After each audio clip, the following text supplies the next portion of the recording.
飯啊！呢個星期好混亂啊！妹妹病完之後咧，而家就哥哥啊，激死我啦！咁佢琴日就同我講佢喉嚨痛咁咯，所以我今日煲個粥俾佢。咁但係咧，我今日都要煮飯，因為咧。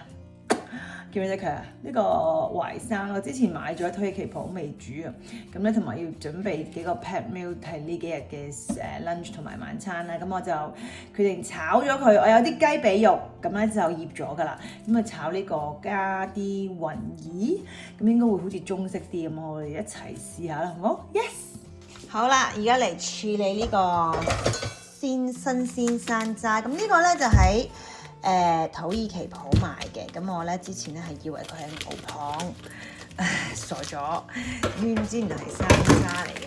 咁咧呢個咧就係新鮮山楂啦。OK， 好多一點點嘅嘢。哦，咁都好易刨，我仲以為仲有好多點點。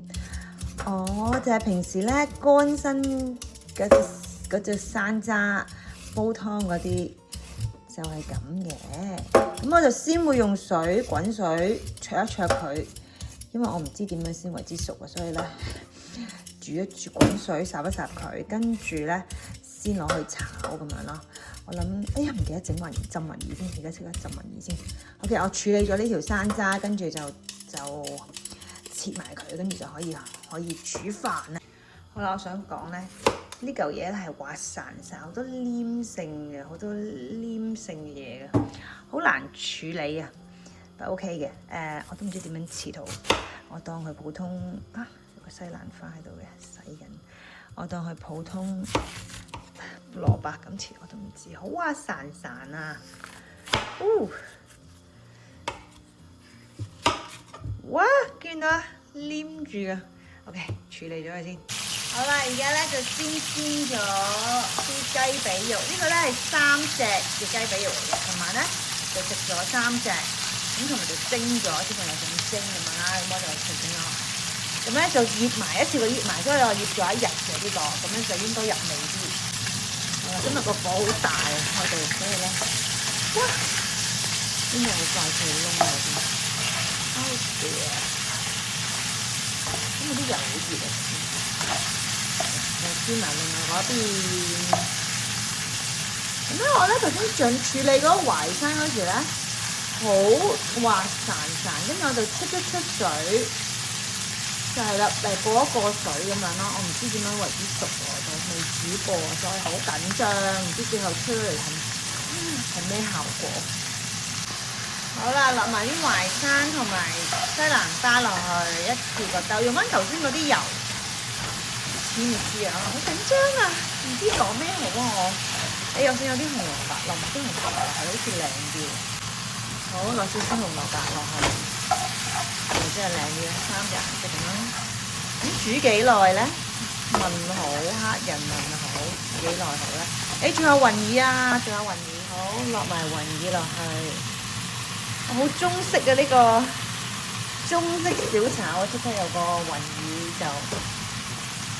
咁咧就我今次咧就諗住唔落芡汁啦，因為咧我唔知會唔會好黏咧，點樣維持得熟咧呢個淮山？唔知啊真係。咁我諗住蠔油生少少調味，加啲酒，不如呢個 moment 好似好需要一個炸一聲嘅感覺。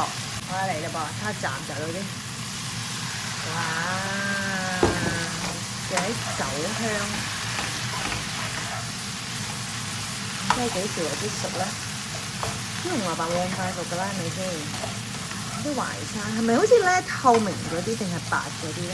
會唔會越煮越腍會溶咗？我唔知小朋友中唔中意食，佢應該未食過咁樣食法嘅，都係一個新嘗試對我嚟講。好，繼續兜一陣先。好啦，而家咧擺埋個雞，落咗少少蠔油。咁咧似模似樣啦，今次係嘛？咁咧就落咗少少鹽，落咗少少白胡椒。我今次好成功喎！而家咧就要，我估個淮山應該差唔多，因為咧你見到佢咧好似越嚟越冇咗個邊咁樣咧，係咪應該係開始煮腍咗咧？係啦，咁我咧將啲紅蘿蔔未夠熟，我再閂蓋住一陣好啦，再兜一兜佢先。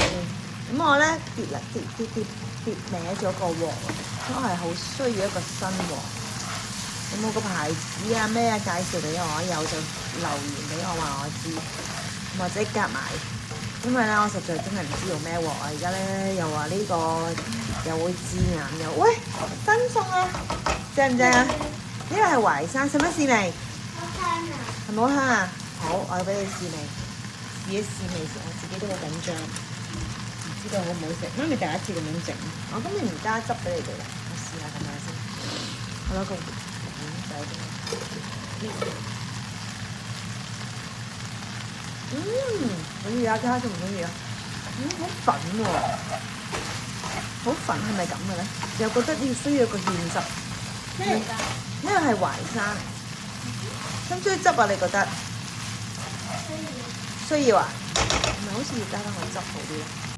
好啦，我唔知係因為我擺咗好耐啊，1-2個星期應該有，定係咩咧？好粉啊個感覺，唔係我以為會係爽嘅喎，唔知點解。咁我哋加翻少少芡汁，因為食嗰時咧好乾身啊，食個淮山嗰時，我加好少啫，唔加好多汁嘅。有少少黏口啲，好大功告成，喂，好 OK 啊呢個餸感覺 ，OK 呢個係完成我第一次嘅炒淮山 ，OK 可以食飯 ，yes，OK 可以食飯啦，好味正，好啦，咁咧因為哥哥唔舒服咧，我就煲咗粥。咁咧呢個咧係 feel 超級辣，我就係攞呢度嗰啲骨咯，我去咗皮之後去咗肉就嚟炒餸，跟住骨咧我就嚟擺落去，係咁劈落去，加少少日本米，完成有靚雞粥。係好唔好食先？你中唔中意食嗰啲淮山啊？真係㗎，你唔覺得好粉咩？OK 嘛，好，食完飯咧，我哋可唔可以摺衫啊？好似琴日咁。我哋咧，因為買咗個新 dryer 之後咧，而家一家人會做嘅嘢就一齊摺衫，嘻嘻嘻。好，食飯。